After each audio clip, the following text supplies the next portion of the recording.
Good afternoon, everybody.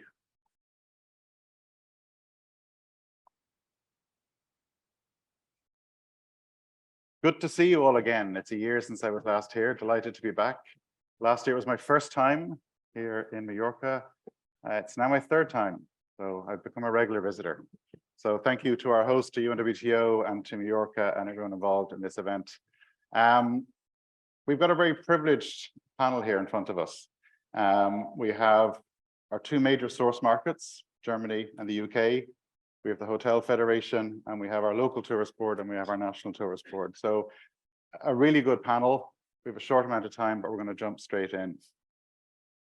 So a little reminder, I mean, the challenge here is balance. We all know the problems. We all know what we need to do. The technology is there.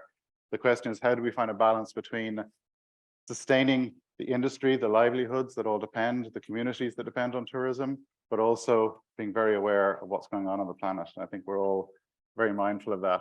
So first, if I can just set some context. I'm going to read out a few stats here, and then I'm going to go on to the Glasgow Declaration. So in 2019, tourism supported 330 million jobs, but the global tourism industry is responsible for 11% of greenhouse gas emissions. Also, aviation represents 2% of global CO2 emissions. Let's see if I can move forward. Okay, Glasgow Declaration. And the reason I mention this is, you know, there's many people in the room here who are signatories to it. We're all very aware of it. But last week, the IPCC came out and said, Antonio Guterres said, we are on thin ice. We need to move faster. So now we have another element to the equation, which is urgency. How do we move faster? But at the same time, how do we find balance? IPCC said that we need to move from 2050 to 2040, and that wealthier countries need to move even faster because they can. So you can see here, in particular, Germany and Sweden were mentioned. They've moved their goals to 2045 and Finland to 2035. So let's start with the elephant in the room. Aviation, of course, is the elephant in the room. And the reason I mention it is when we had this panel last year with nearly all the same delegates, the feedback, not criticism, but the feedback I got from a number of people, both on the panel and the room, is you mentioned aviation, but you didn't deal with it. Maybe we should spend more time dealing with it. And we've had an amazing 2 days here where I've learned a huge amount, and we've touched on aviation, and we've definitely touched on it more than we've done before. But let's, rather than leave this to the end, let's deal with this at the very beginning. So first, if I can start with you, Mark. The UK, you're on an island. I live in Ireland, also an island. Here we are, Mallorca, another island in the Balearics.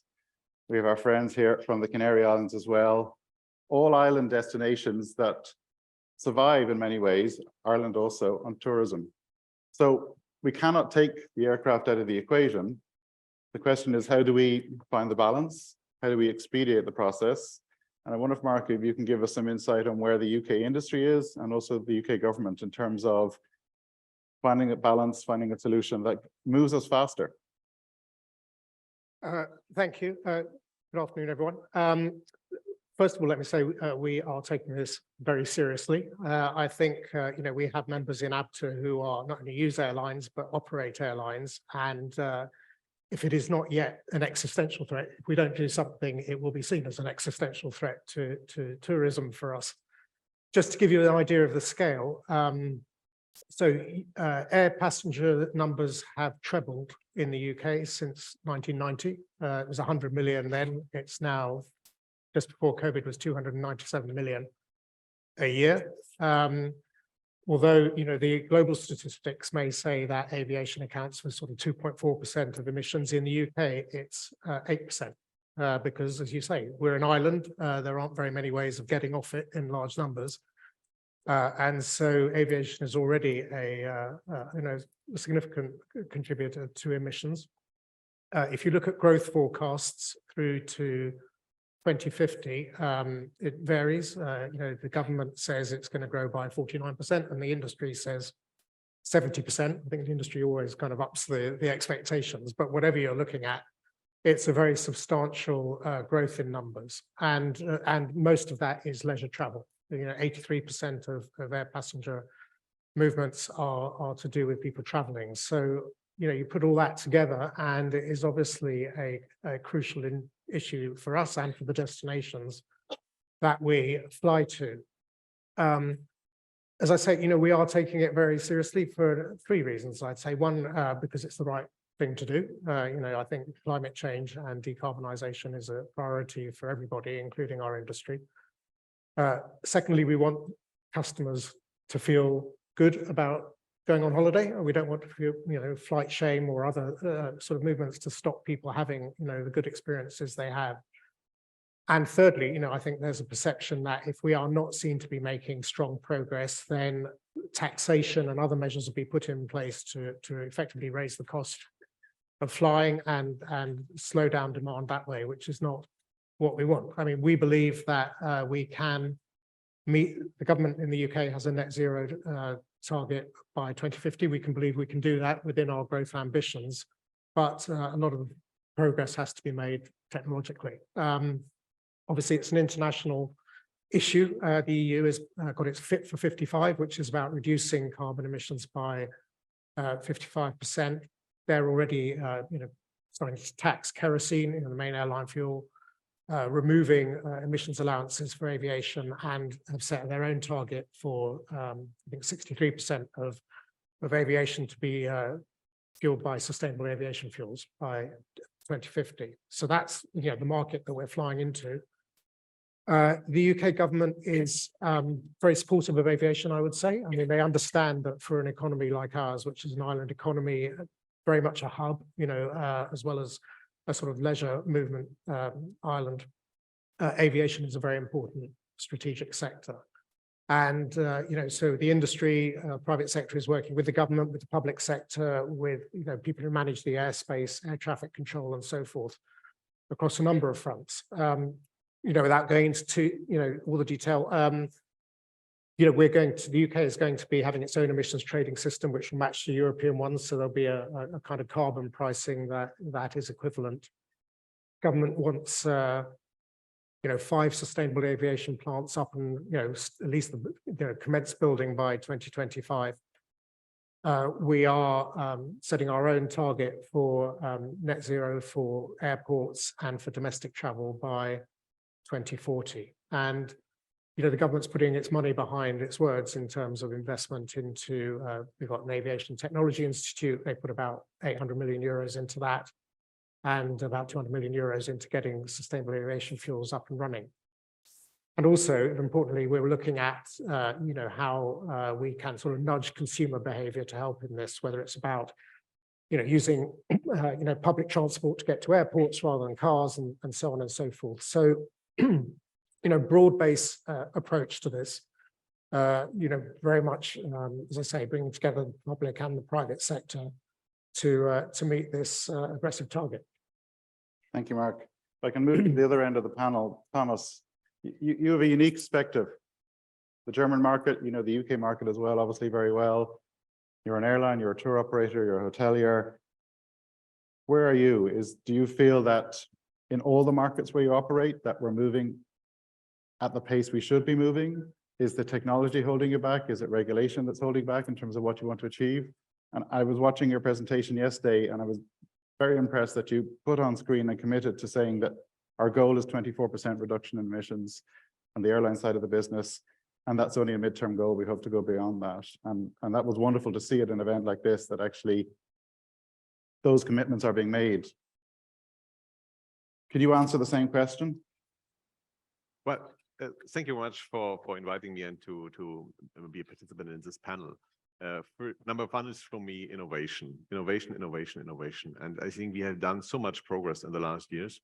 And you could see this also. Some airlines have invested more in new aircraft and others have done less. And I think it's also the role of good regulation and the regulators to give incentives for the companies which invest, and well, the others have to pay probably more. I can say for TUI, we have invested before COVID in new aircraft, so we had a rollover of our fleet. So we have been, I think, the most efficient airlines in Europe with the UK aviation, so with TUI Airways in the UK, but also with TUI Fly in Germany.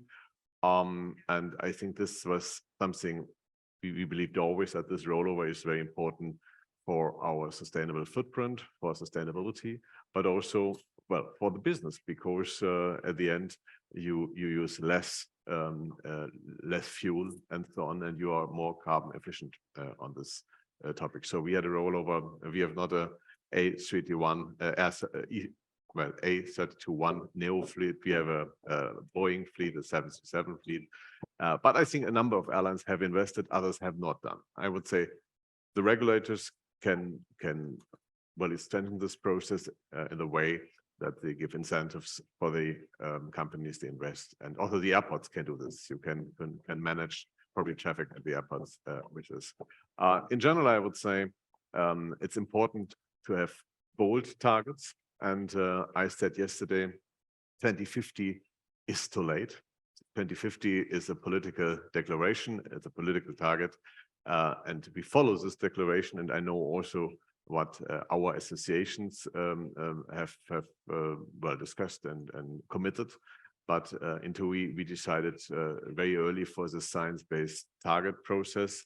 A lot of companies well talk about compensation. I'm personally not a fan of compensation because the carbon is in the air. I strongly believe in the responsibilities of the company, in innovation, and that we should use the latest technology in the companies. And we worked very hard. We used well, also a partner for all this analysis we had to do before we could commit to the Science-Based Target Initiative. This was done with Roland Berger. So they identified all our numbers in the airline business from, well, baseline was 2019. And then there was the roadmap created for the parts for the, let's say, next step, 2030. So we will now, we have 2030 targets. This is for aviation minus 24-25%. And we have to report every year.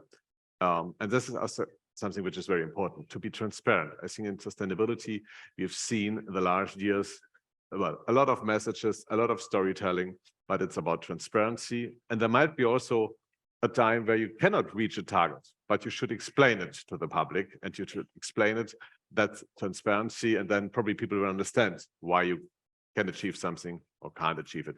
When you look on aircrafts, well, there is a duopoly with Boeing and Airbus, so all the airlines are quite reliable on, and they have to follow also the technology and the innovation of this two big companies producing the aircrafts.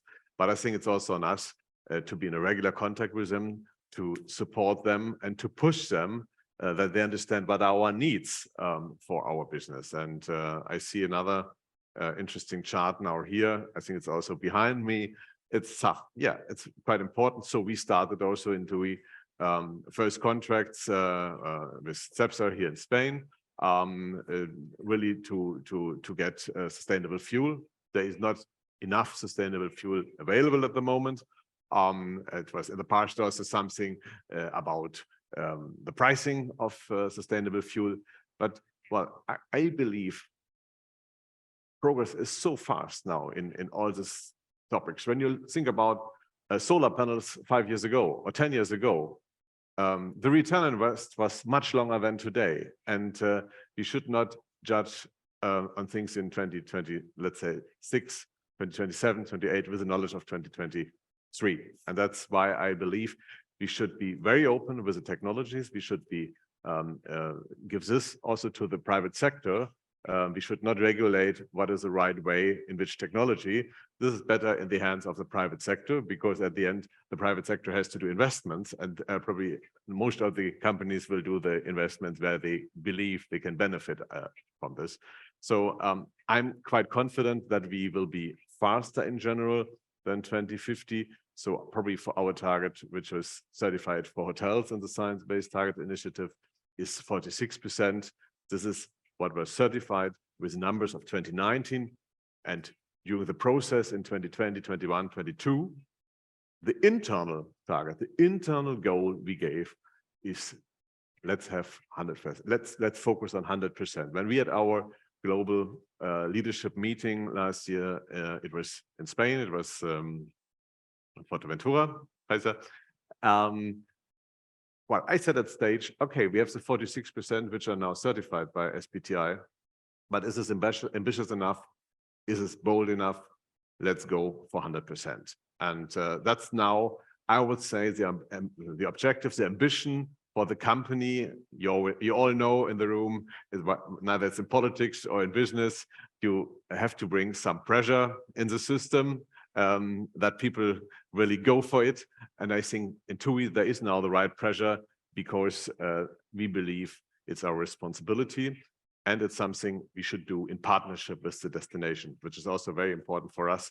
It's nothing you can decide in a headquarter. You have to work with your partners. You have to learn what is possible. You have to, well, you have come and just said education for colleagues, for customers, for people. You have to train on and you have to listen. I mentioned yesterday the visit in Rosetta last week. Yeah.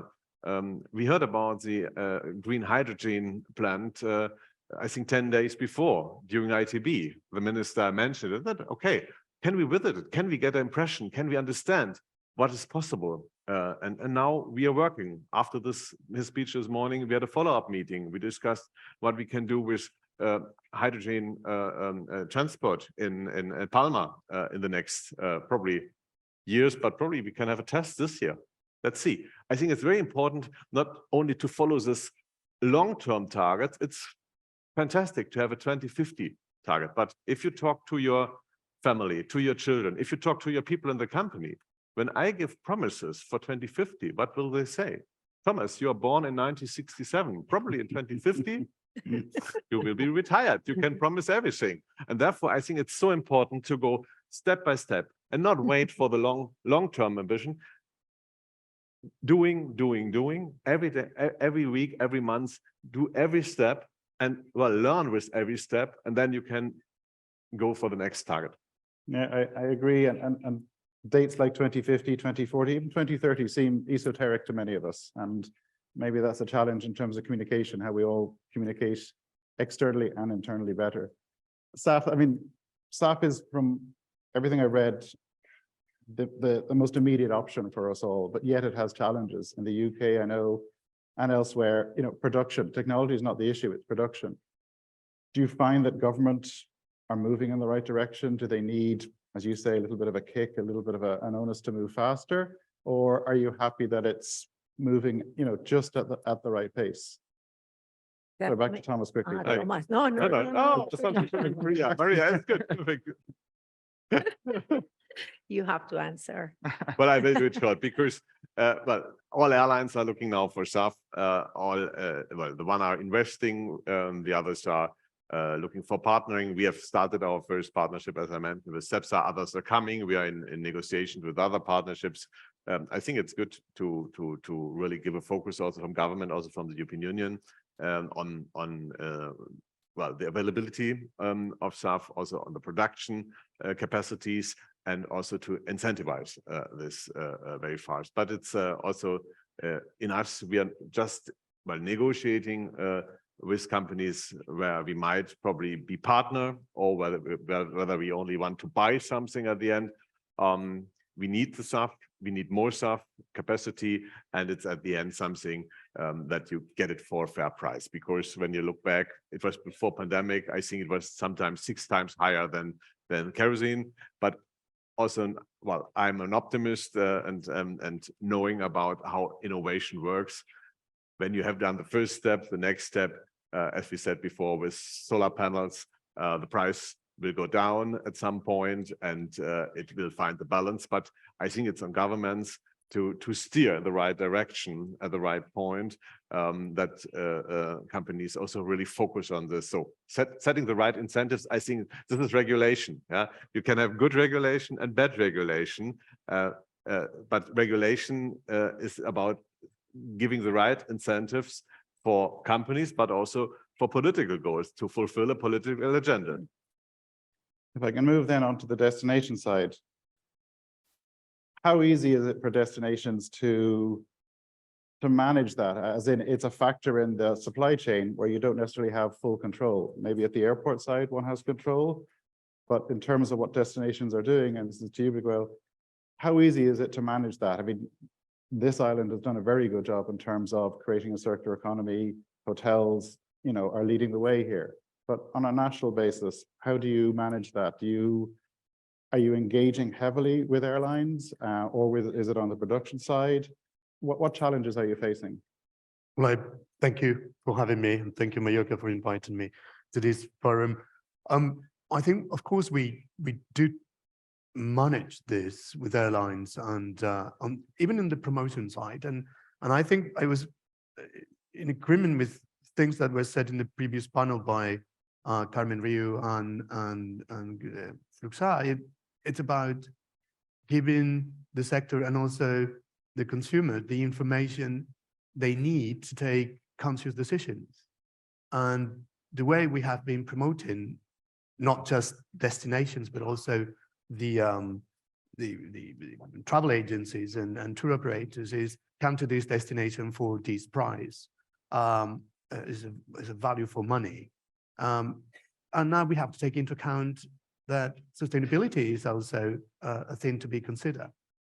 And what we have found out, we have conducted last year a survey, a satisfaction survey of 20,000 international tourists to Spain.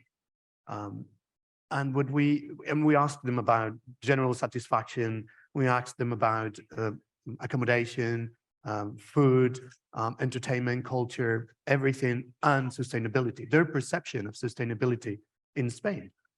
And while they have very clear opinions about accommodation or food or culture or infrastructure or mobility, they do not have so much clear of an opinion about sustainability. In fact, more than 25% of respondents said do not know, do not answer, meaning that they are not completely sure what do we mean when we ask them about their perception of sustainability in the destination. And I think that what we are doing now and what we will be launching in this year is a communication campaign to inform the public.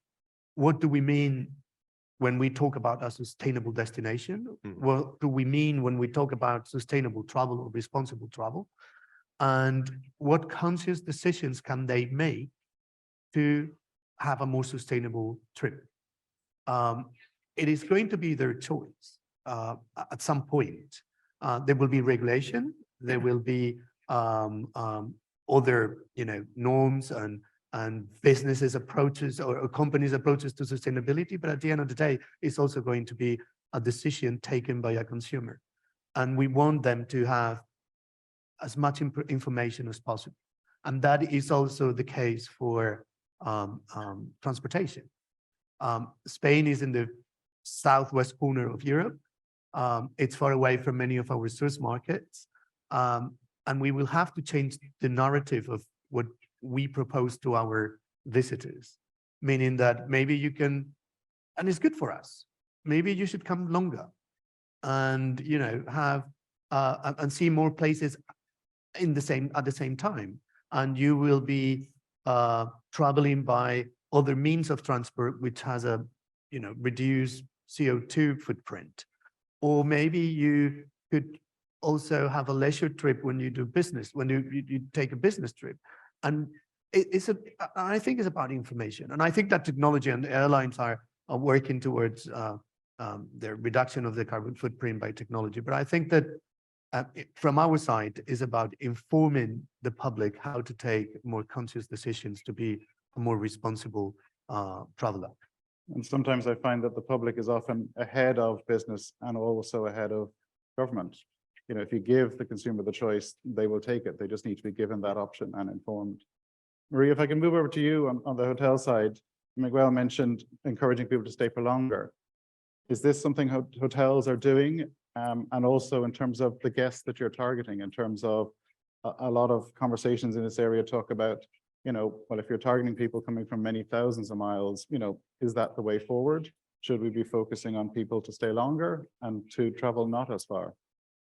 Well, we try, of course, that's good for the business, it's good for the environment, but it's not so easy to accomplish.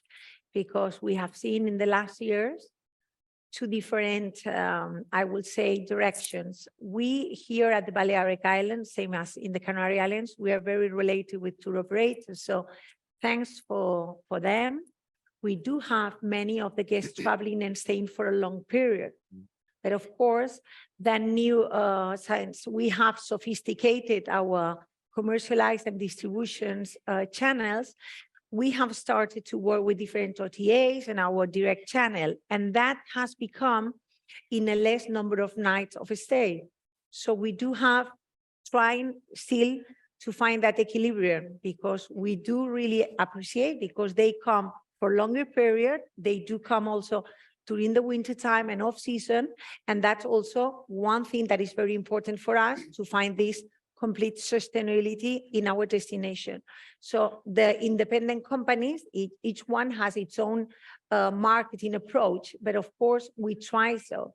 But it's difficult when you also, as a residents, we have seen how also the ones staying here are going more times abroad or nationwide for, you know, on vacation, and less nights. So this is being international tendency. It's very difficult to manage, but of course we have to be careful on that.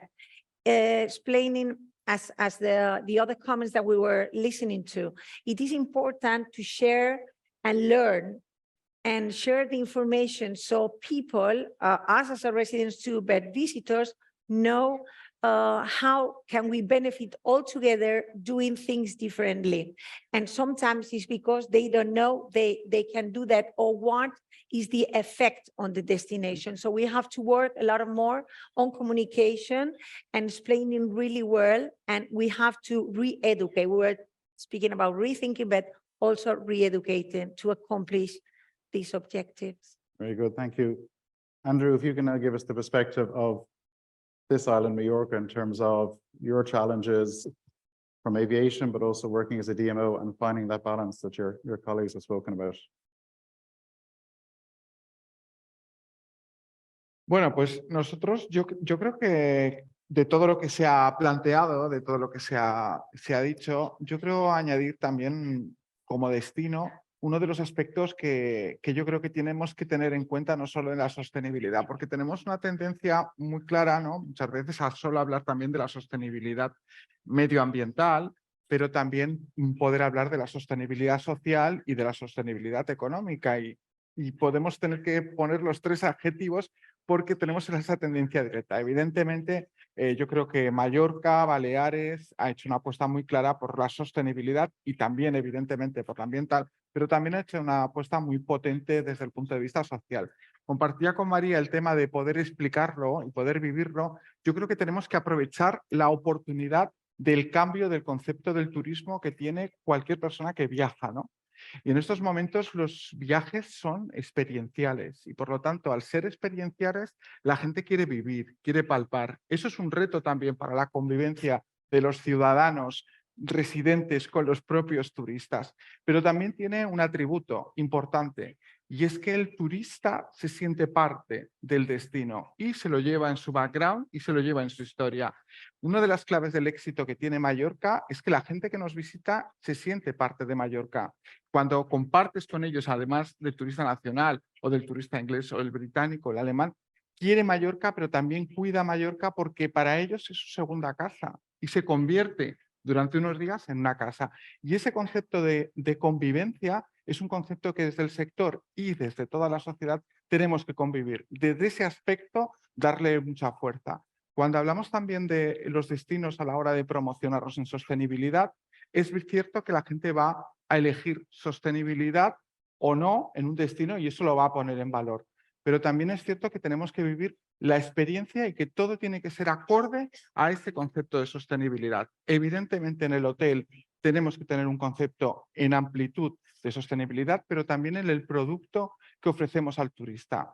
En Mallorca, que tenemos la Serra de Tramuntana, Patrimonio de la Humanidad, el cuidado que le estamos dando y que estamos reforzando sobre ese entorno es fundamental, pero también los productos que se ofrecen. El ciclismo y el cicloturismo, que forma parte del ADN ya de Mallorca, tiene un concepto de sostenibilidad y que por lo tanto es el producto que queremos vender. La cultura, la cinematografía, que también la vendemos, viene desde el concepto de Greenfield Shooting, pero también nos queremos posicionar en el turismo accesible por ese valor social que tiene el turismo y que queremos que sea un destino para todos y que todo el mundo en igualdad de condiciones pueda disfrutarlo, o en otros segmentos que evidentemente generan un valor social. Yo creo que el mensaje del destino no solo es en que pongamos o no pongamos plásticos, tengamos o no tengamos producto local, que es clave en la circularidad, sino que en toda la experiencia turística todo sea sostenible.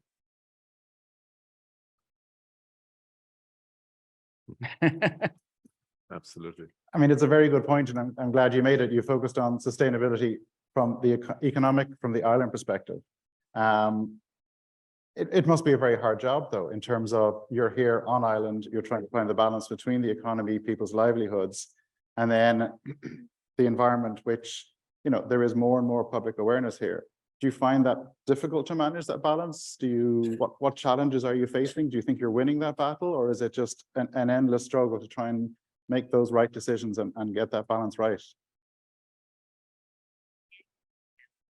Bueno, yo creo que para ese trabajo, ¿no?, tenemos que conocer también lo comentaba el director de Turespaña, ¿no?, esa oleada de información que se ha hecho sobre el turista para dar a conocer pues cuáles son sus necesidades, sus expectativas.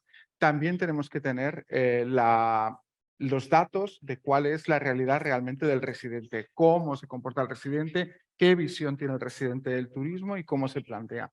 Yo creo que para poder plantear un concepto de sostenibilidad social y de convivencia entre el residente y el turista, yo creo que tiene que haber un equilibrio en el cual estamos trabajando para que eso exista. Evidentemente, no puede haber una sobreocupación, sobre todo del mercado ilegal de vivienda vacacional ilegal, y luchar contra ese intrusismo de lo que son plazas extra que no podemos controlar, pero también tenemos que generar, y en ese es el debate y el trabajo, un espacio que ya se plantea en muchas zonas y que hay que seguir ahondando, de convivencia. Es decir, que el residente forme parte de la vida del ecosistema del turismo y que no se generen dos mundos paralelos. Es beneficioso para mi vida cotidiana, no solo porque tenga trabajo, sino porque también aprovecho en el ámbito escolar, en la formación de mis hijos, en el desarrollo de posibles oportunidades laborales, en las mejoras de las infraestructuras donde vivo,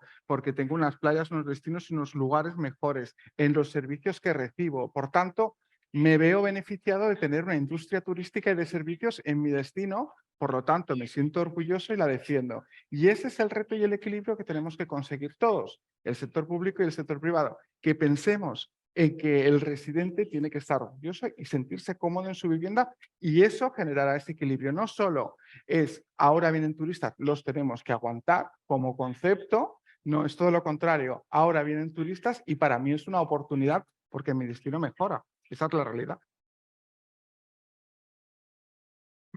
Thank you, and good to hear. I put 3 examples up on screen, and this is some of the research I came across in preparing for today.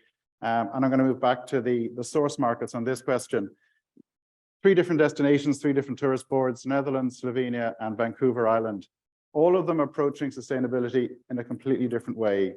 And this is I suppose the question. The challenge is for, you know, the source markets is, how are you able to work with many different destinations when there is no uniformity in the market? So to give you an example here, the Netherlands say that their new approach is a promotion, or moving from promotion to management, whereas Slovenia talks about systems of tools and support and a coordinated approach. And then Vancouver Island talks about a social enterprise model to support businesses and working with communities. All 3 of those examples, I think we would all agree, make sense. It's really interesting to see different destinations implementing those. And over the last 2 days, we've obviously heard about what's happening here in the Balearics and also the Canary Islands. But from a destination perspective, or a source market perspective, how easy is that to manage, Mark?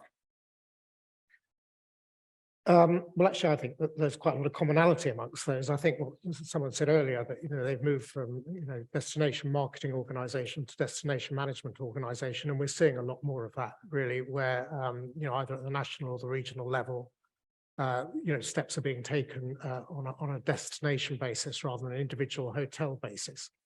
For a source market like ours, so ABTA represents travel agents and tour operators. So you don't really have great control over your supply chain. It's a very long supply chain. You may have presence in a particular accommodation, but it's unlikely you own it. So you have to really work very closely with the DMOs, with the regions to make sure that steps are being taken to improve sustainability credentials, and that's happening. What we are trying to do as an association is to sort of identify the really big pieces. And I know it's not just about environmental, it's not about just decarbonising and waste, it is very much about the social aspects as well. So we have a sustainability accreditation company, very like Case was talking from booking.com, which goes into hotels, checks all of the social credentials as well as the environmental ones as well. So at that end of the chain, we're working on that, coming up with a common set of standards that people can measure themselves against, that can then be recognised, so that tour operators and travel agents can know if they are featuring a particular accommodation in their programme that it was past, sustainability standards. You've then got the aviation piece in the middle, and again, we're working. IATA are trying to come up with a common way of measuring what emissions are, so that tour operators and travel agents can understand, the carbon impact of the transport. Again, as I said earlier, the UK aviation is the main sort of transport link to these destinations, and similarly airports. So, what are the big, pieces of the jigsaw that we can work, including in destinations, to make sure that we've got common standards and common approach, and that not everybody is trying to figure it out for themselves.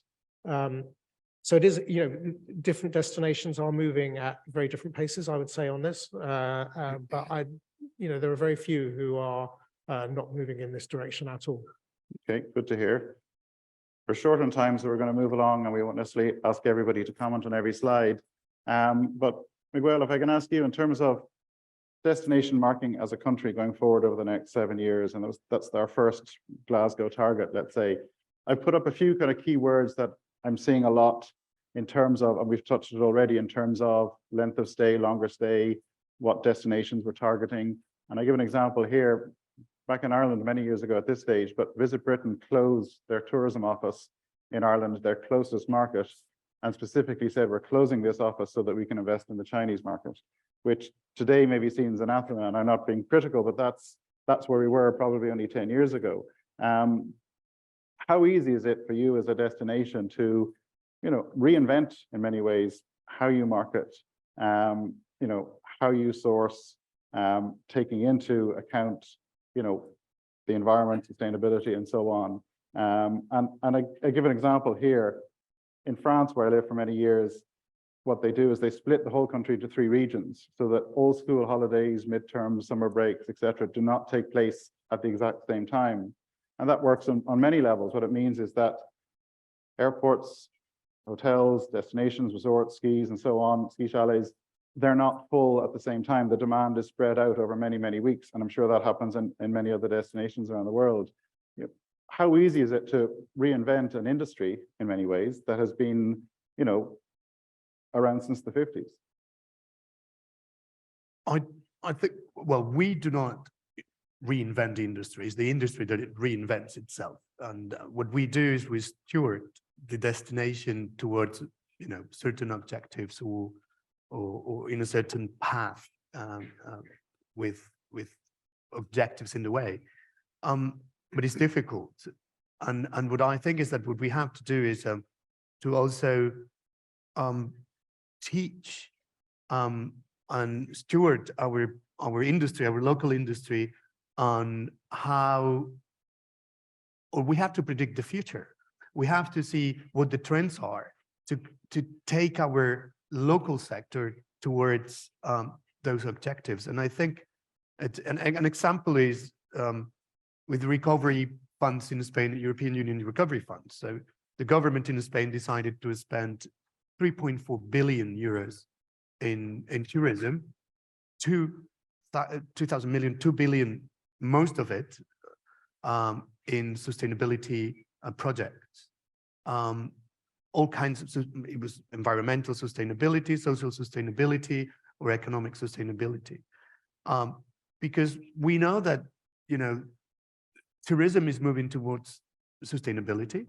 We have to move the country towards sustainability. We have to incentivize the industries towards sustainability, and we have to give the first push to our local industry, and that is in the management of the destination. So the Secretary of State has been evaluating thousands of projects from all over Spain to pick the ones who are leading the way in the transformation of the sector all over Spain.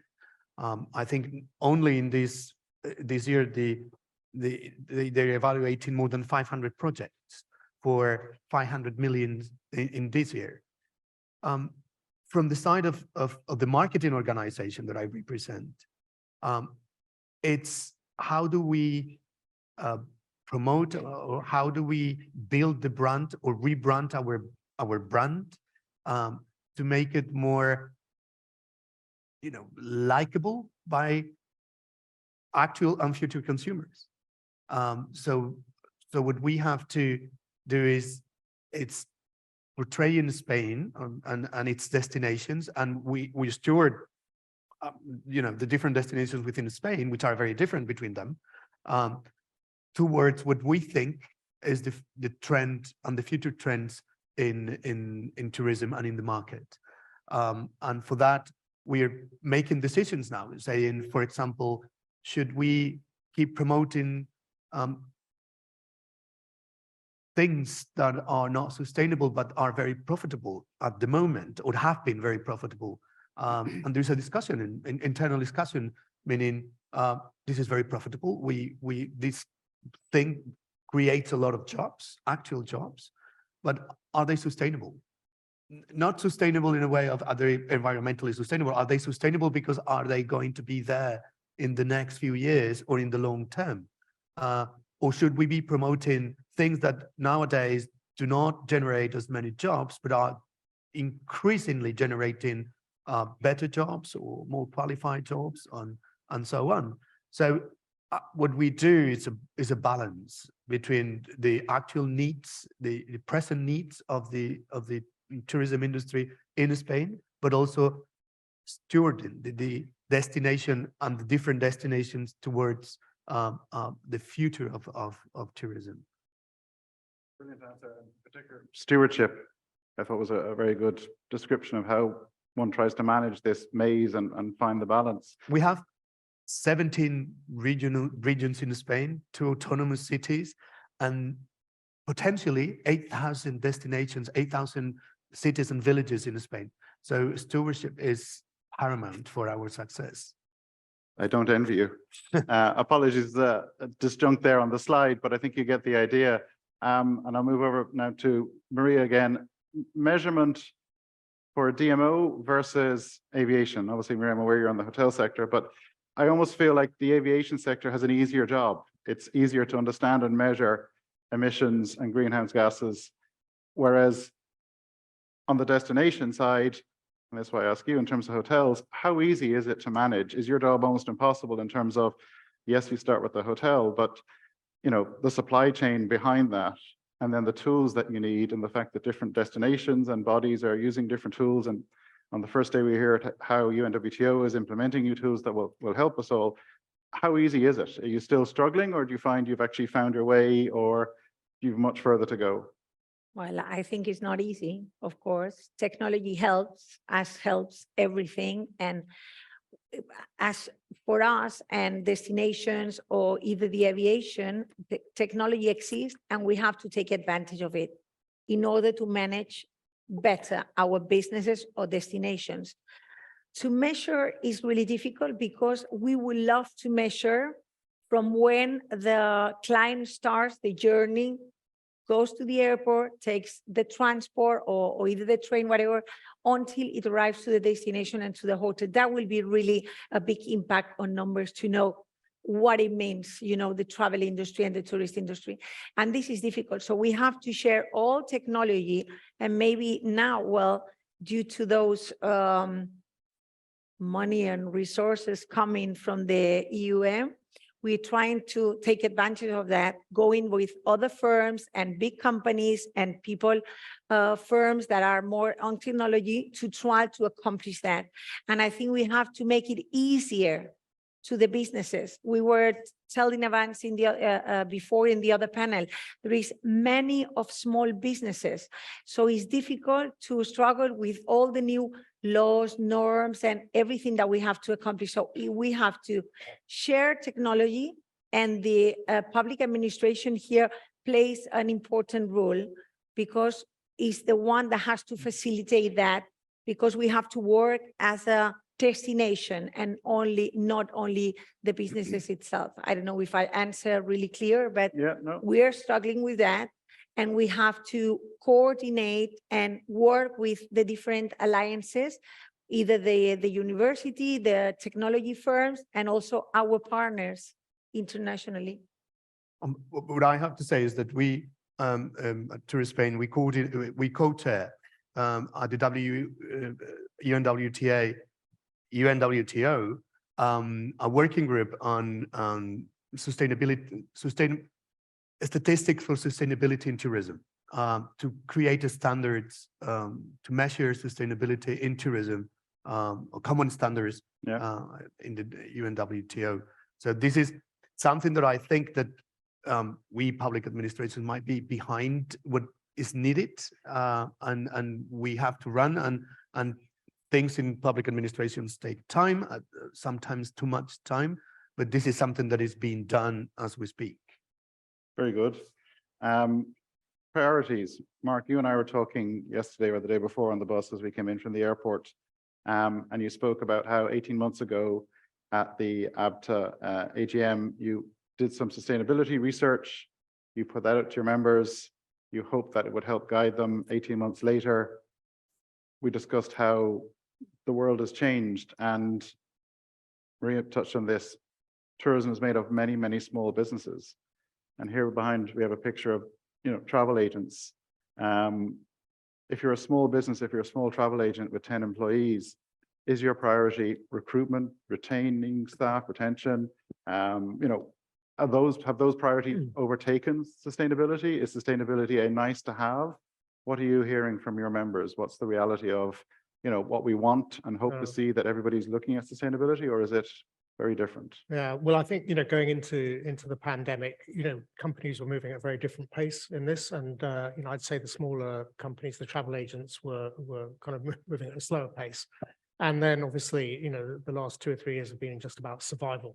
There hasn't really been any travel, but, just, reduced numbers and everything. And they've just really had to focus on that. And you're right, coming out now, they're still, low in resourcing and haven't really been able to give this, priority. I think also, we have to be honest about the customer position on this. Customer awareness is rising. We do research, lots of research on customers' attitudes towards sustainability. And it definitely, it's a hygiene factor, I would say, in the UK. People will say 41% say, I'd rather, given 2 companies, I'll take it from the one that's got the better sustainability credentials, but it is still a price-led market. We're not seeing people either paying a premium or really driving, the travel agents to say that's the holiday I want because it's got sustainability credentials. But there is a rise in consciousness, particularly, and I was very interested to hear the kind of biodiversity, nature discussion earlier, because again, that's an aspect of sustainability that has really come into the dialogue, which wasn't really there 10 years ago. It was very much about carbon. It was about the environment, and people seeing that this is out and sort of one ecosystem is much more common now. So, for the larger companies, it is definitely a priority for the reasons I said at the beginning, because they know they're going to get hit with higher taxes or higher costs, and there are multiple standards now that have to be met, which they have to observe. When we have our annual convention, and we've talked about sustainability for many years, and we used to get the sustainability experts in the room. Now we get the legal directors, we get the finance directors, we get the chief executives, because they all realize this is going straight to their corporate brand. And Is that because regulations forcing them to look at this? yeah, I think they do have an impact. You know, when in the UK, they introduced regulations that if your turnover was above 35 million pounds, you had to have a modern slavery statement. What were you doing with your supply chain to make sure that there weren't victims of modern slavery? And that focused people's attention. And, you know, it will be the same with emissions, you know, going forward. So, you know, our government is using a kind of carrot, you know, here's some investment, but also a stick to say, you know, you're going to have to meet these regulations, so you need to focus on it. So I think, you know, for those, it is definitely a priority. I would say as you go down, customer behavior is starting to awareness is starting to make, you know, even independent travel agents realize they have to be able to answer questions and of course manage their own offices and their own businesses in a way that's sustainable too. Thomas, if I can put the same question to you in terms of, you've explained clearly both today and yesterday where TUI stand, but on the ground in terms of the travel agents that you work with, the source markets, have priorities slipped pre and post pandemic, or are you able to lead the charge in terms of educate and communicate and I suppose realign in terms of where priorities should be?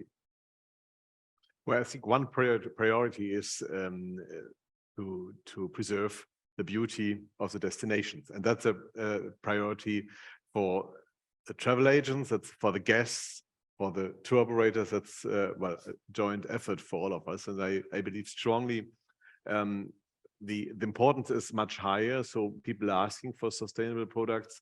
There might be a lag that they will not pay in any case at this time for this. But I also believe this is a little bit a question of trust, because there have been a lot of so-called sustainable products in the market, and you could pay for something, or you could pay a fee for knowing that on your aircraft is sustainable fuel. I'm not sure whether customers are paying for this, but probably when you can offer, let's say, hotel which is carbon neutral, which is or a cruise ship with at some point with green methanol or something, probably people will pay for it. But it's something different because then you have really well, the trust that this product has been invested in this product and where you participate. I personally believe that there's too many products in the market where you can pay for something, but people do not really know the outcome. And that's probably, there is a little bit of mistrust at some point. But I would say the alliance and the overall target for all of us is well, the destination, the beauty of the destination. That's, I would say, the credit we all have together.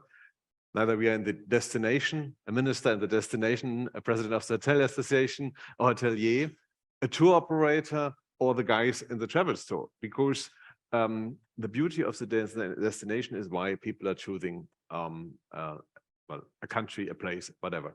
And there was one on your chart there. There was another topic. It was about experience, and that's also something I would say when we talk about sustainability. This was mentioned before, and I said this also yesterday in my speech.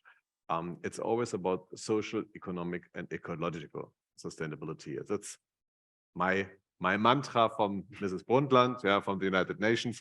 I start every presentation also in the company with these three areas, because these three areas together make sustainability successful. And also will get, I would say, well, the trust of customers and the trust of colleagues in the company. When the destinations participate, when the destinations really can contribute and so on, when the communities will benefit out of the tourism, then it's good for the destinations. Then they will invest in environment. And it's also, I believe, what customers expect. They want to have authentic product. It's probably different than 10 or 20 or 30 years ago. They want to accompany to a country and will want to get authentic experiences in this country. And this means there must be a balance between the social impact, the economic impact, and the ecological impact. But let me add something that might be controversial. In Spain during the pandemic, we also have discovered that our way of life, it's sustainable if there is tourism. We enjoy more restaurants than any other country in Europe. We have more bars and restaurants in Spain than the whole, in Madrid more than in the whole of France, in Spain more than in the rest of Europe together. We have more museums, we have more temporal exhibitions, we have more concerts, we have more of everything almost that is consumed also by tourists, because we are visited by a lot of people every year. So, and we have learned to see ourselves in that way of life. So for someone who lives in Spain, going to a concert is something that is plentiful. Going to a new restaurant every week, it's common, and that would not be sustainable if we didn't have tourism. The balance is the trick, and how to balance that is what we public administrations will have to do. But in Spain, would it be more authentic without tourism? Spain will be less authentic with less tourism in general. I mean, I'm not talking about a particular destination. I'm saying our way of life, what we perceive as what is being Spanish, or what is the Spanish way of life, includes being a country, the most visited country, or the favorite destination in the world, as I like to put it. I think it's because we share the experiences all together, the visitors and the residents. That's why they enjoy it so much. Yeah. They have just the small examples where they only one nationality goes to a place, but normally when they get that mix is when that comes our success. So the pandemic has taught us something. Yeah. It's given us insight. We're nearly out of time. We're going to finish on one last thing here, which is cost. I think it's important for all of us. This is a statement from Michael O'Leary, obviously Chief Executive of Ryanair, largest airline in Europe. When someone like Michael O'Leary, the proponent of low-cost travel, says everything's going to get more expensive, and this was August of last year, and it's proved to be true, I think, in terms of everything this year has become more expensive. But yet the flip side is the demand seems not to have dropped. People are traveling in even greater numbers, and there are probably many reasons for that. Was the tourism industry expecting that? Is the tourism industry prepared for that? Are we happy to have an industry that costs more, that maybe is only for those who are well-heeled, that maybe some people just won't get to travel? Andreu. Lo que yo sí que creo en esto que comentábamos, y también esto es un ejemplo, yo creo que la pandemia, y lo comentaba el director de Turespaña, ha cambiado la escala de valores vitales y queremos ser felices. Y esta es la industria de la felicidad y por lo tanto forma parte de lo que queremos hacer. Y para eso lo pagamos. Y yo creo que ese concepto del coste de lo que supone la felicidad también supone un cambio en la escala de valores referente a cualquier otra crisis económica que hemos podido tener en otras épocas, en donde evidentemente hemos mantenido una cautela y una prudencia. Y por lo tanto yo creo que eso es un fuerte valor. Yo quiero agradecer y poner en valor un poco el trabajo que se ha hecho desde toda la cadena de valor turística, de la resiliencia, sobre todo a mantener los estándares de la calidad, porque la felicidad también es disfrutar y tener calidad en lo que haces. Y por lo tanto, lo más valioso que yo tengo ahora mismo, aparte de ser feliz y disfrutar de mi trabajo, que lo hago, sobre todo es ser feliz y disfrutar de mis momentos, y esos momentos tienen valor, y ese valor yo lo tengo que poner, y ante la diferencia pues lo prefiero pagar, ¿no? Yo creo que eso es importante porque ha generado ese espacio y también nos ha demostrado, lo ha demostrado durante muchos años, la capacidad de resiliencia que tiene el sector para poder desarrollar precisamente una industria que en muchos momentos parece que no tiene que ser importante más que otras cosas, porque para mí en el ADN me tengo que alimentar, tengo que comer, tengo que tener mis constantes vitales, pero sobre todo quiero ser feliz. Y esta es la industria de la felicidad. It was, I know, they are translated. You know, when you were asking about the number of days staying at the hotels, well, the cost, of course, influences too. Yes. But it's true that even if it's higher, I think there are people willing to pay if they get the service and the quality they are expecting. Otherwise, some firms will disappear. I mean, we all have to share what we have to offer in good quality, but it's also an influence to the number of days staying there. So to quote MasterCard, happiness is priceless. We've just a minute left, so we're going to finish up. If I can ask the panelists to give a closing thought in a sentence or even in a word. If I can start at the far end with you, Thomas. Well, probably I add on what you said because it fits quite well. Normally, when a journalist asks you about sustainability, they ask, will travel become more expensive? And I would say, I can't say this because innovation is going faster and faster and faster. And there's always well, disruption in technology and so on. I would say at some point, we change our behavior. And what was just mentioned before, we are saying experience is a new luxury. Yeah, and I think that's something that you could see before the pandemic with the generation before me. Yeah, so the way young guys, they don't ask for a new car. Probably as a German in the past, when your neighbor had a new car, you looked, what is your car, and you need a bigger one. Yeah.